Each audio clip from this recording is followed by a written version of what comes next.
Hey everybody, it's Bust with Battles with Bust number 301, and today we're going to be doing battle with Noxus Tristana. And so, this isn't the first time we've kind of investigated Tristana in the 4.1 patch. We went with the Ionian version maybe about a week or so ago, if you're interested in checking that out.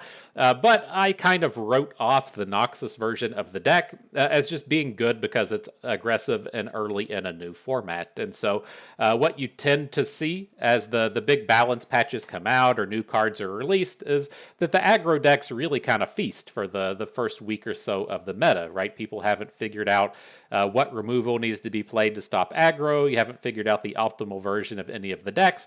And just slapping some Legion Rearguards and Decimates into a deck is a pretty good path to success during that first week of experimentation. But once that time passes, that's when you kind of really determine if a deck is going to have some lasting power like we see with pirates, or is it just, something that's going to fall by the wayside, but was just good as people were in kind of experimental mode. And that is what I really kind of expected to happen with Tristana. I wasn't expecting all this evolution of Tristana to dropping in the mites here and then playing with atrocities in the Shadow Isles. I wasn't expecting her to really stick around. I thought this was just going to fall away. And so I did want to kind of circle back to this, see how we feel about it, see if this is actually a meta contender. If it's not a deck that we look to be as a ladder climber or a strong laddering deck, does it have a place in best of three? And are there any other kind of optimizations that we can make to this thing? And so, with that in mind, there are two main and kind of core strategies that come with the Tristana deck. And so first and foremost, we've already touched on number one, using Tristana with Might and to a lesser degree the Crimson Pigeon. And so it's very easy over the course of the game to get Tristana up to 6, 7, 8 attack. And then you have to be able to actually deal damage to your opponent, right? If your opponent floods the board with little spiderlings and Nora units and stuff like that, just attacking with a 7 attack unit without overwhelm or elusive isn't really a good path to success. And so this deck looking to grant overwhelm to Tristana with Might, so if she makes those attacks, gets blocked by a small unit, she's able to chunk in a big hit of damage. And so that's kind of end game part A. End game part B is going to be finishing this off with the Reveler's Feast. And so this is a deck that can very easily get the full 6 units on the board. We have a pretty cheap curve. We're playing a good number of 1-drops with Bird and the Pigeon and Teemo.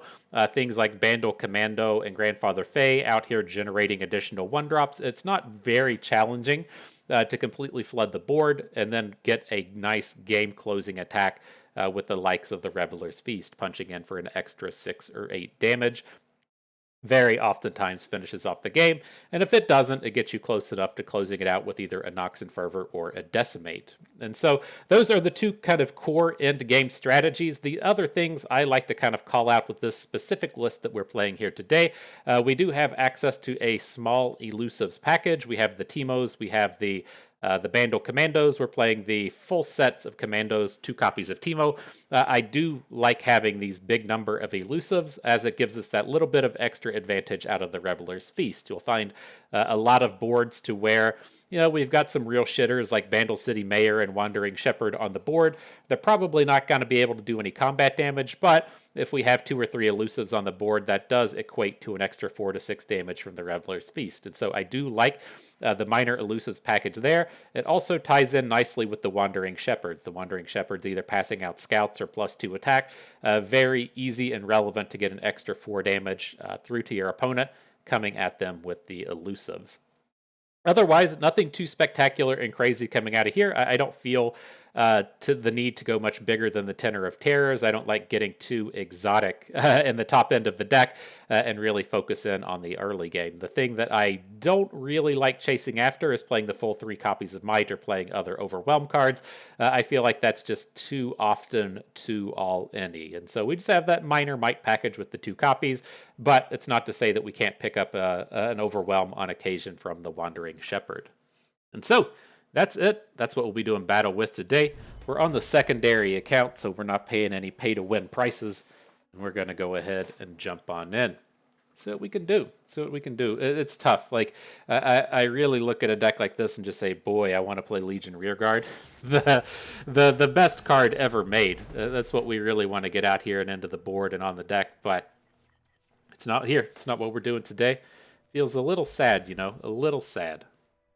So here, we're up against like Zoe Kale. I would like to hang on to Pokesticks against a Teemo or against a Zoe deck, but I feel like we need just better units here in the early game. Not necessarily a Teemo, but you know, something.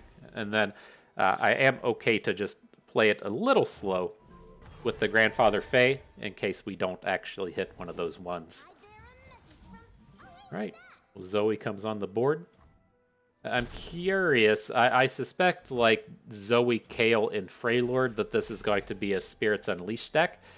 So we'll have to watch out for that one a little bit. I don't want to get too involved on the board with the 1 health units. And so if opponent wants to come down and go crazy with Zoe and casting super cool star charts, fine. You know, more power to you. You can take all the value plays that you want. The thing that worries me is going to be a Spirits Unleashed, which has the mana for right now. We have to really question if we want to add in the Hungry Owlcats, or do we just want to switch to Tristana? And I think we can switch to Tristana. If he does play the Spirits Unleashed this turn, then we're still going to have some pretty good combats.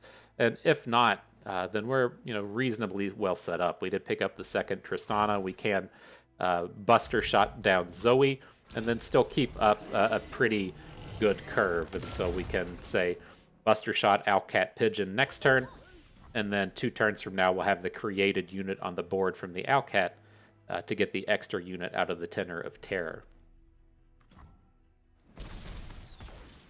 But, I mean, look at this. We already got him down to 12. That's a pretty good amount of booming that we've brought forth already on turn 3. And so, again, I don't care if he goes for value in the star chart. Just a really tough place for him to try and punch a lot of this in. Now, this is a little bit of a dangerous Buster Shot. I, again, don't care about Zoe, but, if he has like a Troll Chant or something, we're really going to fall behind trying to pop off this Clerk. But if it's successful, then we just kind of outright win the game, which is it's a pretty decent place to be in, right? Nothing wrong with just outright winning the game.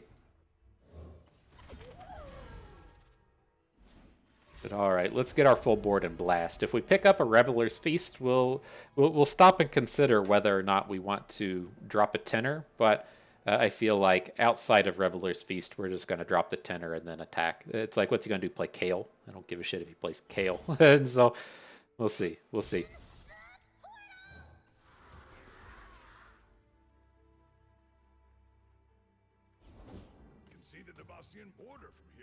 Right, this is going to be short of lethal. If he blocks Tristana, Owlcat, he's going to take 6 damage on the turn. Picked up a Might, though. That's just a little questionable to me. Like, if he's going to have a interactive spell, like if he has a Flash Freeze or a Three Sisters or Harsh Winds, whatever, it's going to be a big waste dropping the Might in on Tristana. And so let's try and get him to invest a little bit more in this board, and then we'll go for the kill on the next attack. I don't feel like we're anywhere near being behind.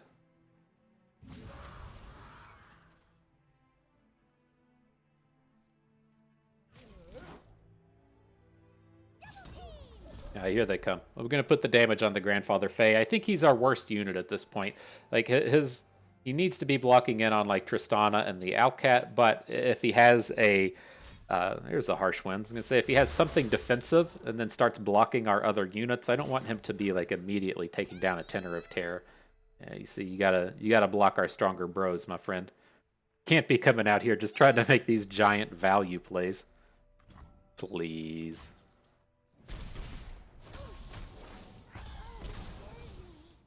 But not bad. Very close to the lethal.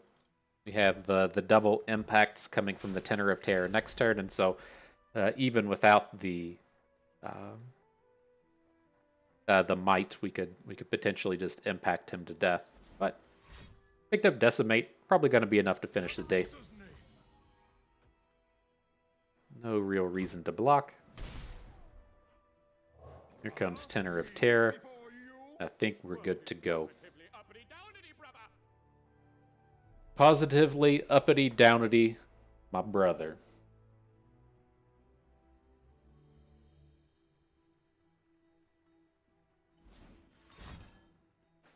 Hmm. 5 mana 2/2s, you got it. My bad, it's a 3/3. I take back my sarcasm.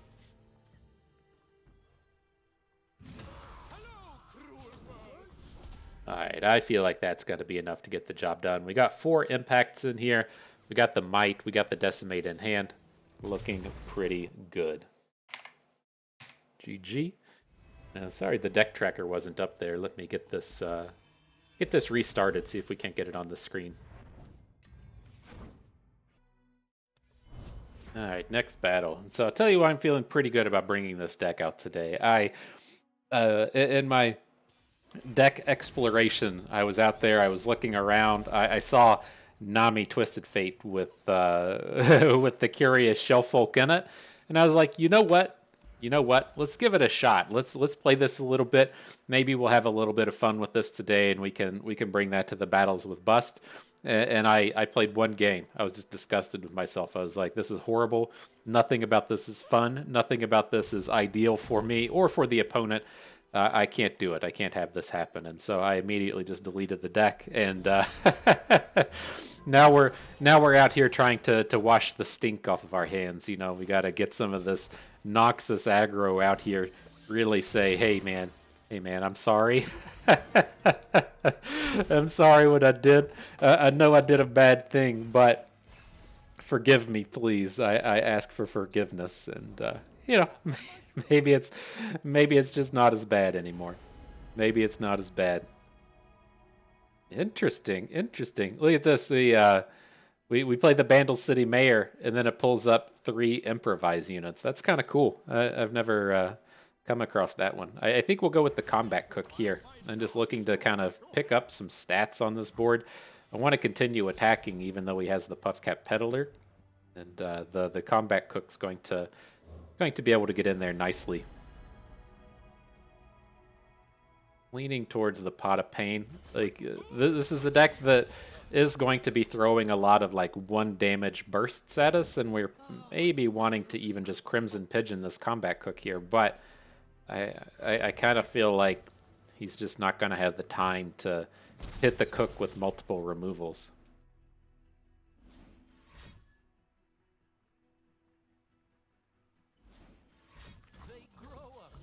See, stuff like this. That's why I was kind of considering the tough. This would do a lot less damage trying to go through a tough, but you get that more guaranteed damage coming out of the impact from the Cook.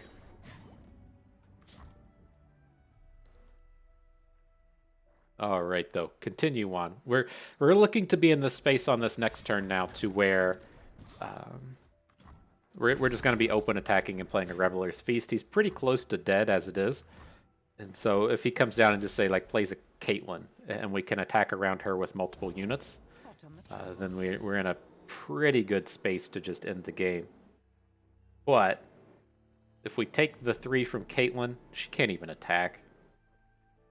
Okay. So let's do this. We'll play Tristana, we'll play the Pigeon. We just need to make sure we have 7 mana next turn so that we can both Tenor of Terror and Reveler's Feast. Currently have 1, 2, 3, 4. We'll have 6 crystals, so we just need to bank 1. Perfect. Crimson Pigeon online, Tenor of Terror, and then the Reveler's Feast. Look at that. Look at old Bust coming out here and doing mathematics. You're welcome. You're welcome. Counted real good. I got all the way up to 7 without fucking it up, and so if you're not familiar with the channel, that's a borderline miracle. Borderline miracle when you're able to do that.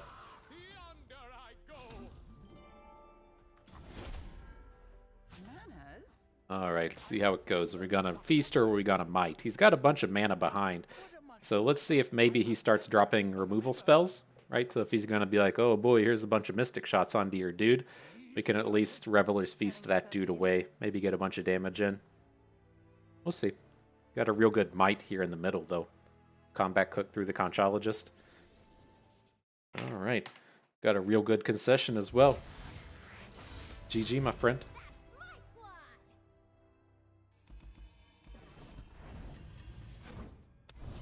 All right, and so I will say I was a little disappointed this week on the schedule for the daily rumbles. This was supposed to be the unlimited anything goes, whatever it was called, to where you could play like all the factions. I can't remember if you could. I think you could play unlimited champions, and then between like 30 and 75 cards in your deck or something, you could like go out there and go ham. I thought it was going to be kind of a crazy fest, but it's just Champions Unlimited this week. My next video, I'm looking to do Champions Unlimited.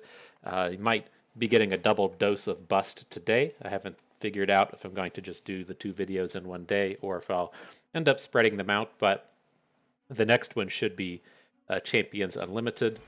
I don't think I'll have the time to get 2 videos of Champions Unlimited, but I try my best, you know.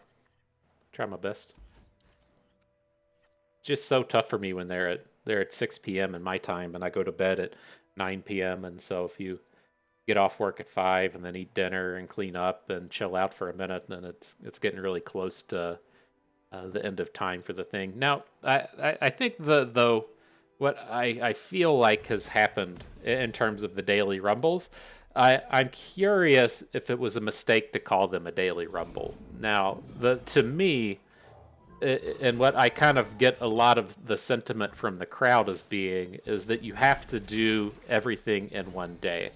And that, it makes it sound like sensible when they call it a daily rumble and things reset after a day.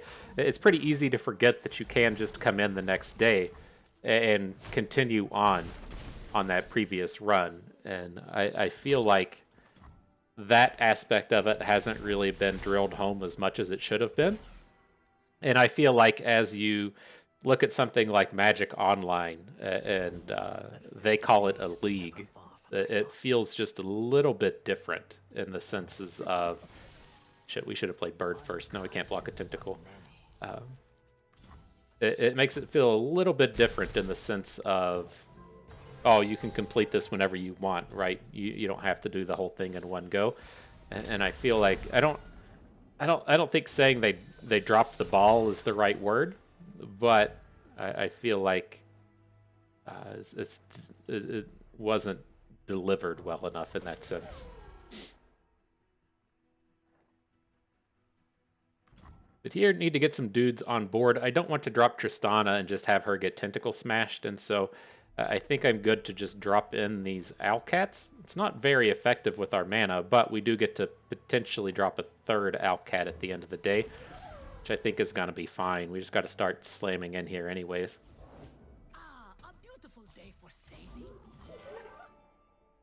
So we should be getting 1 additional Vandal Commando. His blocks on our owls aren't very good. Okay. So we do have this big tentacle that's going to cause some problems, but we're really close to lethal.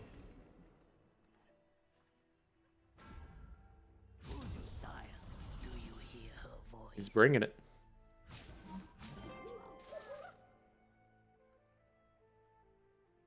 So how much are we going to get in this turn? It's like I'm looking to play Tristana, probably going to play a Buster Shot.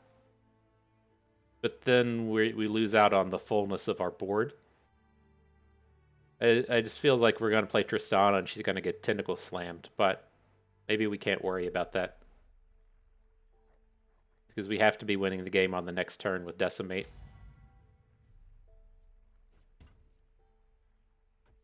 Okay. So we'll pull back the bird, make sure that we have that extra attacker next turn.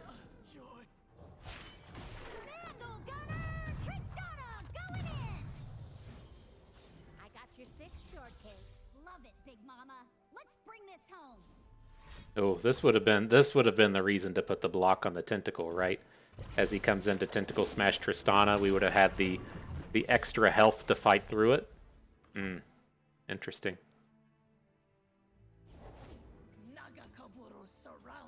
Interesting, I tell you.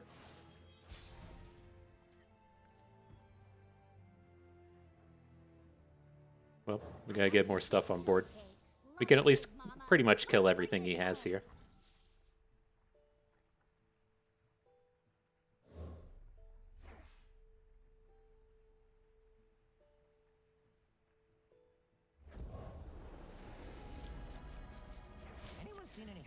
And then a Pot of Pain. So now all of our units should win these combats.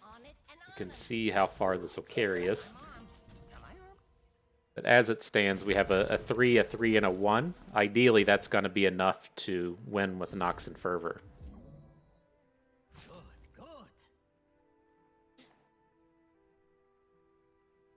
But at least is at this point. Got a not a guaranteed stop here, but definitely got to go for it. Got him. GG.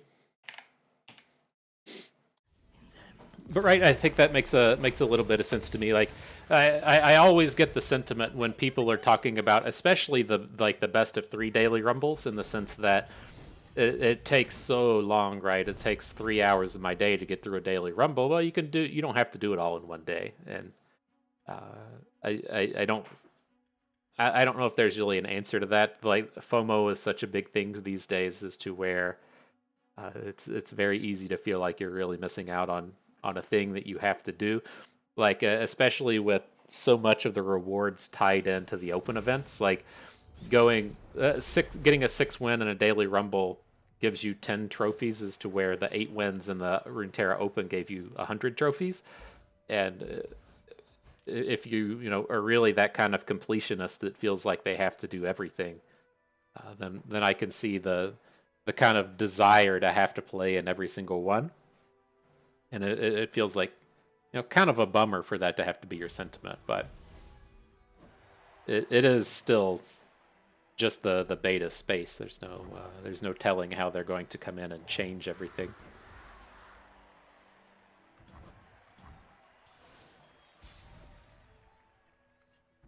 Alright, let's see how this goes, though. Bandle Commando was a nice addition. I didn't want to have to really get our grandfather Faye involved in combat with a Reggie, right? Or a eager apprentice. Having to fight one of their random value 2/1s on this turn wasn't going to feel very good. But Bandle Commando was the perfect addition. We're going to get the Owl. The spell shields are quite good against Jace Lux. And then it's tough for him to still have good removal spells against all this stuff. Sure. Did you just say I farted? Is that really what Bandle Commando says when the battle goes down? Oh snap! Oh snap! But what do we got here? I'm leaning towards the Piltover Castaway. I like the Shark Trainer. Oh, almost clicked Crumble Slug. I kind of like the idea of Shark Trainer, but I think he's gonna be a little too expensive here. He doesn't have the answer to the Mayor. We could still drop Owlcats this turn. I don't think we need to go like full value with this stuff, getting the Grandfather Fae and everything on board. I kind of like just dropping the Owlcat now. It's especially nice if he plays a spell here.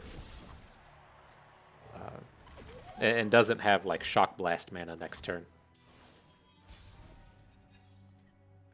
So I think that's where we're going to stand. I don't really want to like run this Gnar directly into a Shock Blast. We can get a bunch of shit on the board anyways.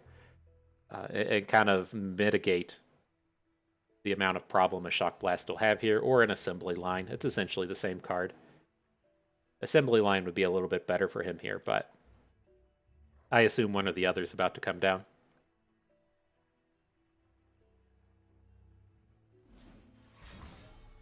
Remembrance. Like, we ever lethal this turn? We got 2, 4, 5, and 6, only up to 11. Sad day.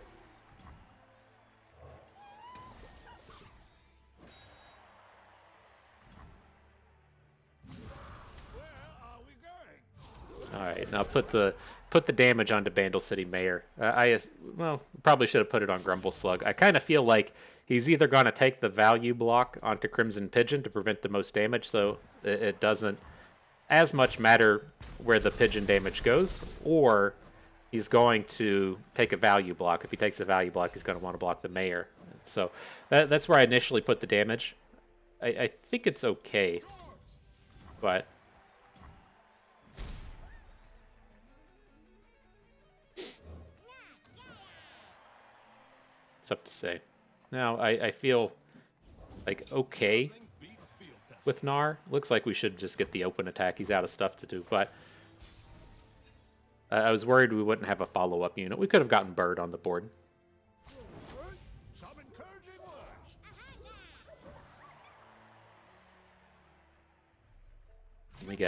We got everything here now, right? We got the Feast, we got the Might, we got the Decimate.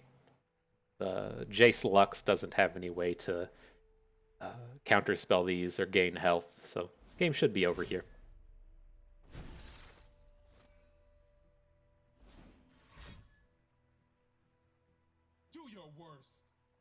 Uh-oh. He says I picked something up. Got me a sweet removal spell.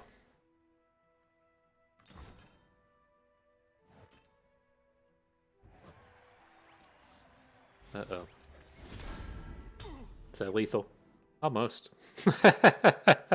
We're close. We'll just stop here and try and decimate.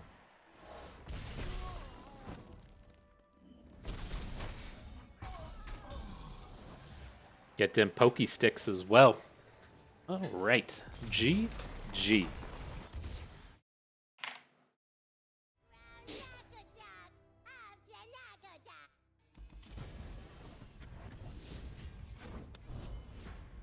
Next battle upon us. Battle number 5 coming forward. Feels good. I miss the days of dropping decimates on our opponent. Alright, different dude, different opponent, same deck. It's tempting to get rid of this Bandle Commando and just search for a 1, but we only have 8, right? It's not like we're playing, like in Pirates, a lot of times we'll play like 11 or 12. We're only playing 8 here, and so I think we'll do it like we did before. We'll keep the Commando, get rid of everything else. Hopefully we pick up a 1, but if we don't, it doesn't feel abysmal. Reveler's Feast's not what we were really looking to pick up, though.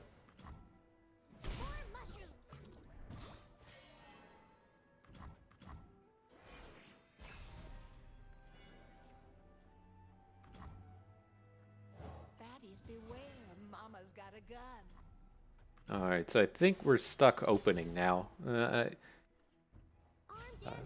If his play is assembly line, it's like whatever, we could still get in for the same damage, but if he's going to shock blast us, then we lose out here.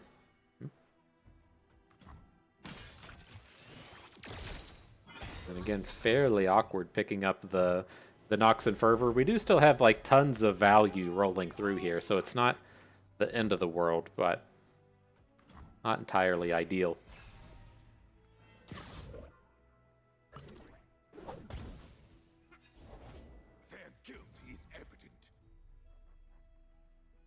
You're a 4-3. I did some math on that one. I think we want to protect our mayor. Our hand doesn't really do anything otherwise.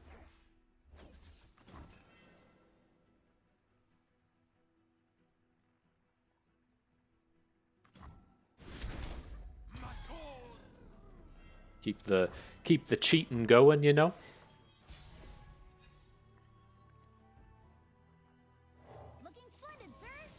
It's already played one shock blast. A second one here would be pretty good. Well, you know what they say. It is what it is. I think it's a little bit much to play around both. And such a strong setup for us as well. I guess we could have led in with like the Grandfather Fae and then followed up with the Tristana, but you miss out on quite a bit of damage that way. It's an awesome day for progress.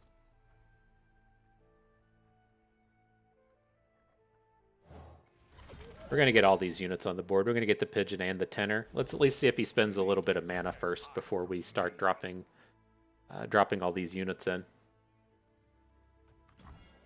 I'll risk it here. If he passes and we overbank a little bit, I think it's okay.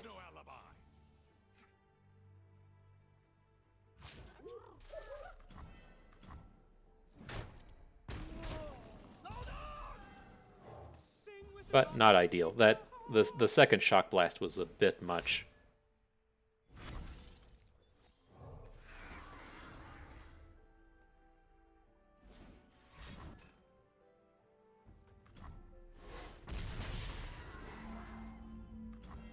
All right, what else you got for us, game?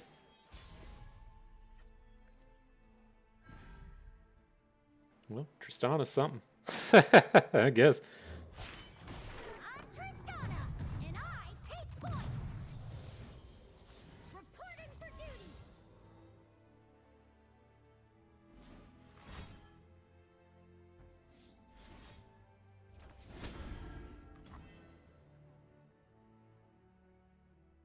Alright, so we got pretty good ground combats now. Decent chance he doesn't have anything else to play. Like, if he's got another burn spell to hit the massive burden, then whatever. But the big thing there with the Reveler's Feast is it lets us take down this Persuader.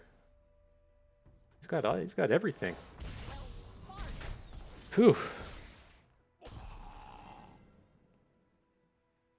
Sometimes it feels good to just have it all. Alright, Grumble Slug. You're carrying all of our hopes and dreams. Alright, GG. But that's tough. That first Tristana dying to Shock Blast, we could have sequenced things a little bit differently there. We could have tried to get a little bit more of a bait than we put forth. And the pain there wasn't even really so much in losing the Tristana. It was losing out on the point of mana. And then we kind of got trapped with cards in hand, and so maybe we should have sequenced it to where we played the Grandfather Fae first, and then followed up with Tristana. So you do miss out on like a point of attack. That's probably where I'm getting myself like tied in a little bit. Is I always have to be playing for maximum value, and to give up on those points of attack just really, really hits home and hurts a lot. And so I think that might have been a bit of the problem there. What do we got here? Ziggs Sivir. Definitely happy to get in front of the rear guard. We'll follow up with Teemo here. Nothing like the great outdoors. We should be in pretty good shape in this match. Like, as we look at what's happening here, we traded a unit for a unit. We traded 1 mana for 1 mana, but we got a +1/+1. We got into this second combat. We traded a 1 mana unit for a 2 mana unit. He got a point of damage in, but we got the +1/+1. Now, as we kind of look at these future turns, we're going to start dropping, Grandfather Phase, and he's going to generate a card. We should just hopefully be able to massively out card advantage this guy. He comes in, I'll trade with Teemo, that's fine. We're going to get the Alcat in, get the Tenor of Terror down next turn. Hopefully just overwhelm. And the Puff Cap. Got him good.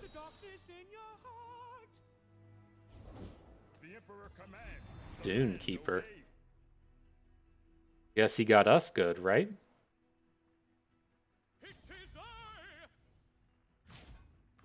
Well, I'll come at you with that point of damage. I ain't scared. I ain't scared. We got plenty of time here, though.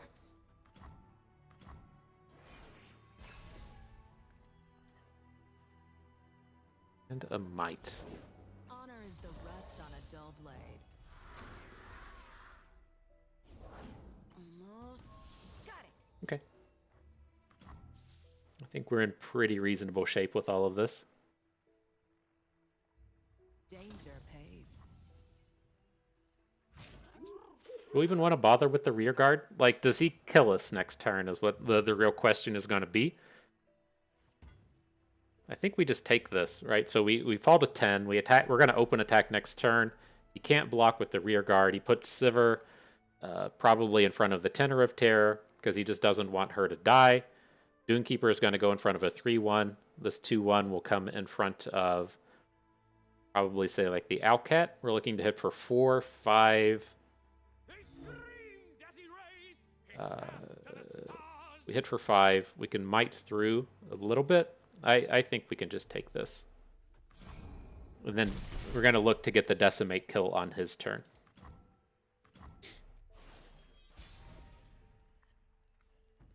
Definitely need the decimate kill now. Hello, cruel world. Alright, here it comes. Battle squad ready to battle. Spears ready. Find your own. Kind of like this block in here on the Owlcat. It gives us the opportunity to hit him with a might. I'm curious though if we shouldn't just be like mighting down this Sivir. Like we have a couple of options, right? We can, depending on where he puts the units, we can might and try and kill Sivir, or I'm leaning more towards this might here in the middle. That's gonna push us up to an additional 4 damage.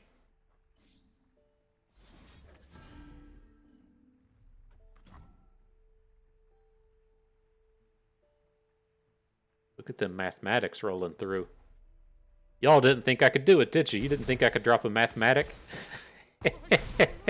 That old bust dropping them in. So we'll decimate right now, then next turn we can ideally win with a Nox and Fervor. Does he get the drain? Oh, he slayed a unit. Okay. Blood or Okay. I always get my share.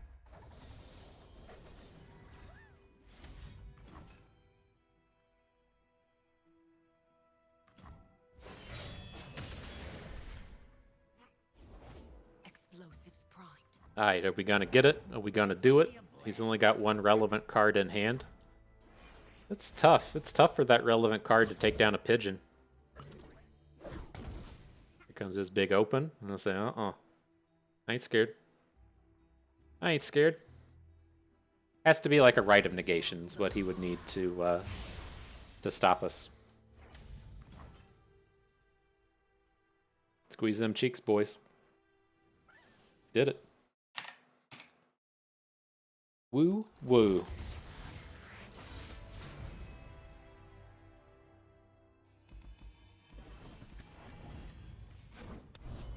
Lots of Sivir running around. I tried a little bit of Grandpa Roji's Jack Sivir. I wasn't really impressed with it, but the Ziggs Sivir kind of thing is a little bit on the rise. She's one of those champions that probably doesn't get enough credit anymore. And as I've been kind of playing more and more of the Mistwraith's Nocturne deck with the Legionary Charge in it, I don't feel like we've done enough investigating of Legionary charging Sivir, because she's just such an exceptionally powerful champion that getting those draws of hers quite powerful, especially as you look at a deck like Mistwraith's, to where you're not really looking to have any other units that have 5 attack. And so if you're looking to say like Action Sivir into Noxus, or Zig Sivir or something into Noxus, you can have her be the only 5 attack unit and get some strength in that way. Alright, what was this though? Alawi? Master Yi Alawi. You got it. Nothing like the great outdoors. They'll never know what hit 'em. Never know what hit him. Because everybody has elusive with this hand, right? We got the Teemo, we got the 2 commandos. The elusive squad rolling through. See if he's gonna boom us with a little bit of tentacle slam. Oh. Just feels so terrible with the Hookmaster. I'm curious if the fix for Ionian Hookmaster wasn't to just take away its point of power and leave it being so shitty, and the fix was actually making it a 0-2. And so then if you say put a combat reel on it, it's a 2-3 and it's still kind of a relevant unit, or a Pot of Pain makes it a 2-4. It just feels like it was too good as a 1-1, but it just sucks so much as a 0-1. Armed and ready. But here, I mean, what's he gonna play this round? Is he gonna play a 3-3?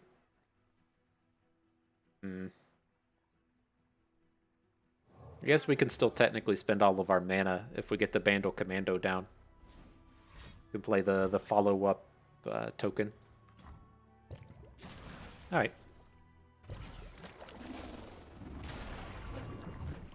Shuffle buttons. Oh, shuffle buttons.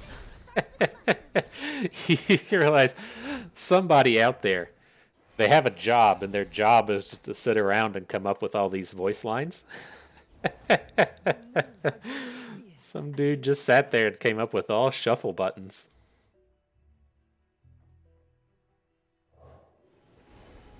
So what do we got? What are we working with here? I'm looking towards the combat cook, but next turn we're probably just playing Gnar. Then we'd be playing him 2 turns from now. I think that's okay. Grumble Slug's not going to fit in the curve. My speech.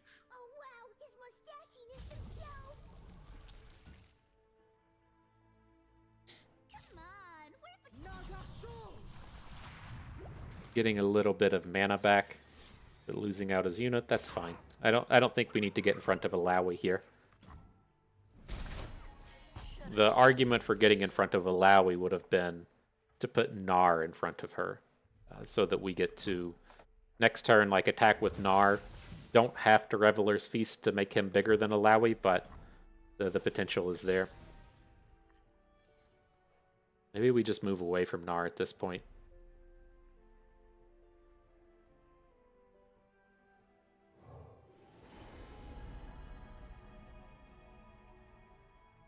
Not even I know what I'm cooking up. All right, we'll pick up the combat reel. He's gonna do enough combating here, and I kind of like getting that mana back. We would have to preemptively Reveler's Feast if we want to get that mana back, but then we can then just Might in the middle of combat. That seems decent. I don't think we win in this combat often, but it does like kill out his board. If we kill his units here, he's not winning this game. And so, is that a forced block, right? It'd be 5, 6, 7, 8, 9, 10, 18 in total coming in. That all sounds good. Even if he has weird stuff like Syncopate, I think getting through this with Might is pretty spectacular. The question is, do we want to Reveler's Feast off the Mayor or off the Combat Cook? And I think that's going to depend on if he puts a unit on the board here. He does. Okay. I'll scout ahead? All right, Fam Jam. Here's the squad. Ready to fuck you up. Always reminds me of I love the 40-Year-Old Virgin so much. It's one of my favorite movies of all time. And when they're all making fun of him for being a virgin, he's working through his head some of the responses that he can give them and say to them. And he says, I might be a virgin, but I can fuck you up. Love it so much. It's good stuff. Good stuff. What do we got coming in here? Momentous choice. Okay, so we got the perfect knowledge on the situation here. It's pretty tough to have a second one, right? So we should be able to just Might through this Alawi. And then without 2 units, he's going to struggle to kill us. Now, I guess if he has a second Alawi in hand, then we have a very real chance of losing next turn. But I think if we get the tentacle removed, or then we're, well, actually, do we want to keep Alawi up? Then we take down the Sea's Voice, and then that way, I guess it's kind of damned if you do, damned if you don't, right? In the sense that if we kill Alawi and he has another Alawi, then we're going to struggle. If we take down the Sea's Voice, he has a second Sea's Voice, we're going to struggle. But I think I would rather make him have a second Sea's Voice, in the sense that if his tentacle doesn't have overwhelm, then he's really going to be struggling here. But the Alawi isn't as critical.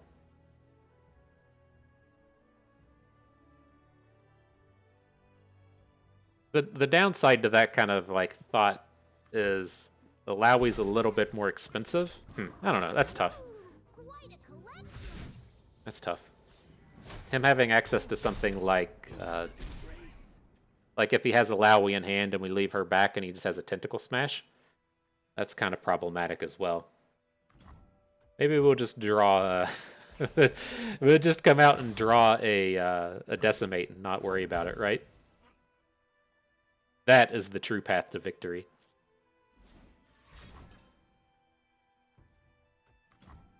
Growth demands effort. Okay, so we died a ghost. But, no we don't. We can still block this stuff even through a ghost. Let's put the Bandle Commando on board. Mama is the beast, Mama.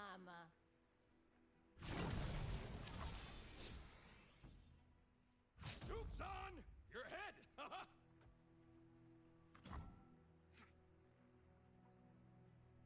Alright, well, whatever this is, I don't know. It doesn't seem like you should be having lethals here. Maybe we should have just taken the 9.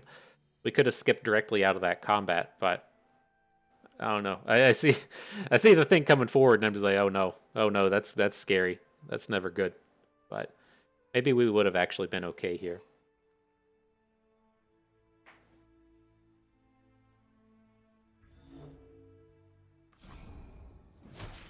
It's like Struggle. Fight. it's like we're just gonna get hit with Tentacle Smash. No dessert song. Sing with the darkness in your heart. Alright, no plays. Oh, and a Reveler's Feast. Okay. Proud and loud. I guess we'll just bring it. It's going to take quite a bit of work to get through that one. Alright, GG. GG. Marked it, a W for bust. Nice run going into this final battle. We did it together. Somebody out there, man, that's their job. Make fart jokes and stuff with these dudes.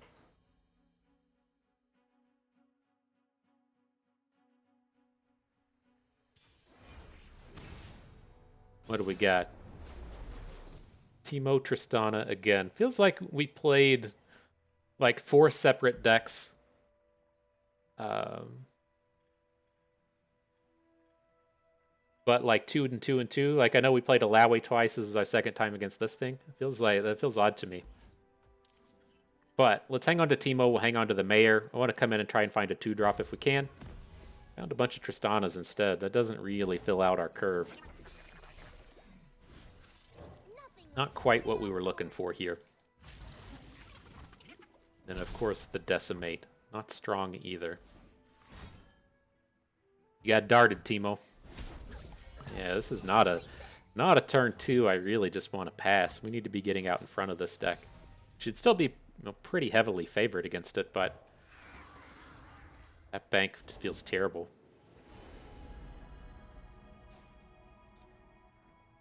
I'm good to just trade here. I don't want to give him the opportunity to come in and just kind of build up stuff. And our Crimson Pigeon's never going to get very strong, right? This isn't going to be like a 4-4 or a 5-5 Pigeon at any point in the game. So I think it's okay to just go ahead and slam it in. And then that reduces a little bit that he has to put in front of our Tristanas. Miss? Not by a long shot.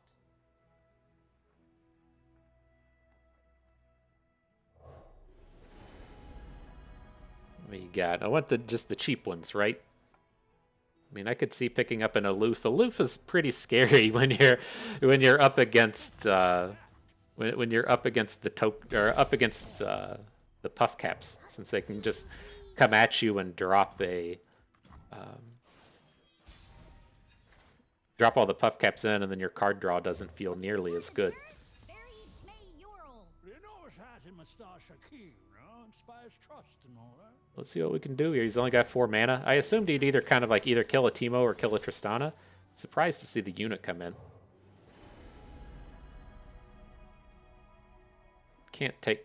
Oh, we can't take Pot of Pain here. I was going to say, you can't take the Pot of Pain because the unit's not going to be big enough to fight Caitlyn, but... I didn't... Oh, shit. No, I just mathed it all wrong. I guess it's okay. Kind of a crappy turn now. I'd much rather have that Shepherd's Authority on it. Spent like half an hour talking about why why the Hookmaster was no good as a 0 attack unit, and then we just messed up the mathematics the whole way. Teemo. It's okay, I think. I think it's okay. It's not ideal.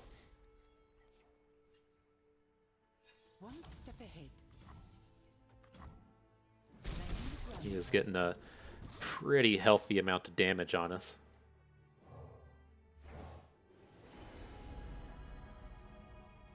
Hey, show me one of them your Let's see what the scout can do. Should be out of the majority of his burn range. Now, I was kind of thinking here, it's like, would we rather like Buster shot the Caitlyn first, or do we want to play the cards on Tristana and risk not having her on board? And I think we would rather have him play a bunch of burn on Tristana, and then we just play the second one. Having Caitlyn on board isn't the most important thing in the world right now. Boo. This is bad. This is bad.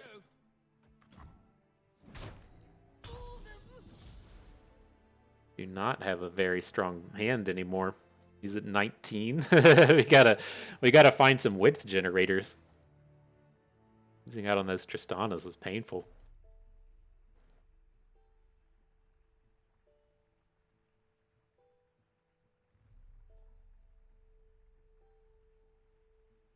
At least with the Caitlyn and the Chump Wump off of the board, he doesn't have good blocks this turn, and then he only has 2 mana behind, so it should be reasonably tough for him to actually win one of these combats. So I think I got a little bit of faith in our board with that. Just like he never blocks here. Oh, he does block. I was going to say, we don't have the opportunity to get that, Reveler's Feast in. There's not a no block step like there is in Magic. The combat just happens. So got to miss out a little bit.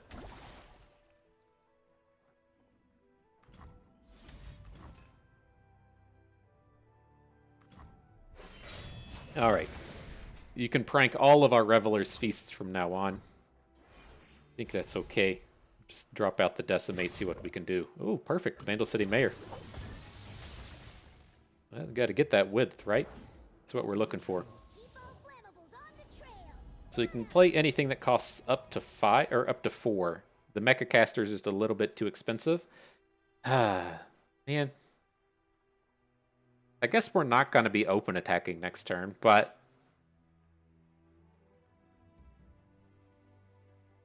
are we not? Is that really the case? He's got 4 mana behind.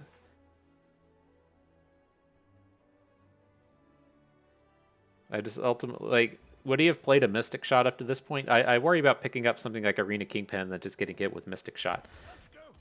Ooh, that's close. So this doesn't feel like they're... Oh, he does cost... I did not think we were getting to play that unit. Oh, we have 2 Vandal City Mayors on the board. Okay, okay. That was weird. It was -1 cost in hand, but then it was -2 cost once we actually drew it. Interesting.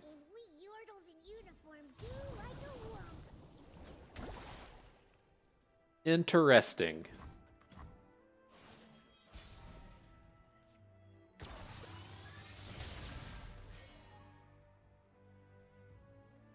Where are we going? All right, let's give it a shot. It's kind of tough to have a bunch of removal here. And it apparently is. And so GG, not a bad set of battles. We can pull this one up and talk about it a little bit more. And so it's interesting, it is a deck to where, like, I struggle with this in the sense of saying, like, is this deck better than Pirates, right? They have a lot of the same things kind of going for them. They have a lot of width. They're attacking with full boards very frequently. And then more important than the width is they have a lot of reach, right? It's very challenging when you're playing a deck like Pirates to just run out of stuff to do, since you're playing so many cards like the Nagakaboros card draw, and you're playing Zap Spray Fin. It's very easy to get to like turn 8 of the game and then just be like, wow, I've got 5 cards in hand. Like, I'm able to keep punching through and doing stuff. And that's the downside, that when, say we're talking about a deck like Ziggs Sivir or whatever we're looking to get out of that, those decks can just like legitimately run out of shit to do. And the Tristana decks fit somewhere like a little bit in the middle. It's like you're playing Vandal City, so you have a lot of card generation. You have the Vandal Commandos, the Grandfather Phase generating Outcats. You have the Vandal City Mayor generating units. You have the Wandering Shepherd generating an equipment. And so you do have like a lot of levers that you can pull, in the sense that okay, the deck needs to be faster, let's take some value out, or we need to say, okay, well, we're getting to turn 7, turn 8, and we can't actually win a game. And maybe we put a little bit more value into this and put conchologist, we put another card generator in here. You can play Paparo if you want, whatever. He generates a Yordle and has a little bit of synergy. And so you have like some options that you can pull off with this. And that's what really kind of interests me in the deck, in the sense that like I don't like playing something that's just like super all in on the aggression. Like I love me a Legion Rearguard. Don't get me wrong. I'm one of the biggest supporters of playing Legion Rearguards, Crimson Pigeons, Decimates, Nox and Fervors. Like I love the core. I'm all about this. But I always talk about liking to play aggro decks with reach. And so that cuts out those decks like Ziggs, includes those decks like Pirates. If you've seen me play Sunburn, I absolutely love playing Sunburn. It has everything I asked for in a deck in terms of the early game aggression, strong mid game, ways to close it out in the late game with the burn. It's got value generators in it. And this is the deck that I see kind of fit in a little bit of that space. And so we did run into some of these awkward draws as to where we mulliganed into double Decimate, we mulliganed into double Reveler's Feast. Like you do have some problems in that sense, and I think the numbers probably could just be tweaked a little bit and fix it. But I like it. At the end of the day, I think I like this deck, and so it was one of those as to where, in the week 1 meta, again, it's a very aggressive. You're just attacking. You're hitting with Reveler's Feast. It's very easy to pick on a untuned deck, but now that we're 2 weeks into the 4-1 patch and people have kind of figured out what's happening and everything, and this still having this much power to it, I think this is probably the real deal, and it has a lot of things I like going for it. And so, good stuff. If you're looking for a ladder climber, this is a fantastic option for that. It's so fast. The games are so quick. We're just at the 45-minute mark. I had to stop the video. We're about the hour mark. But, it has very quick games, and so you can level up very quickly. And then in terms of best of 3, I think it's something that we're kind of interested in. When I was looking at the Runeterra Open, I didn't want to play 3... I didn't want to play triple aggro, and then I didn't want 2 of our aggro decks to be based on Legion Rearguard. And so that's why, if you looked back to our Runeterra Open lineup, we played Sunburn, we played Elites, and then as the other aggro deck, we played the Nocturne deck. And I was very happy with how there was enough difference between the things that were happening to where I didn't feel like we could get singled out by the control lineups. And I feel like this deck, it could have been a fit. It could have fit in that sense as to where the games are different enough, the game plan is different enough from what you have happening with Sunburn that I think it could fit in there. It does overlap quite a bit with the Nocturne deck, I think, though. But nonetheless, good stuff. I had fun with that. I hope you did too, because that is going to do it for us today. And so I hope everyone enjoyed the video. Hope you maybe learned a thing or two along the way and had a good time watching. So this is Bust, and we thank you for being here.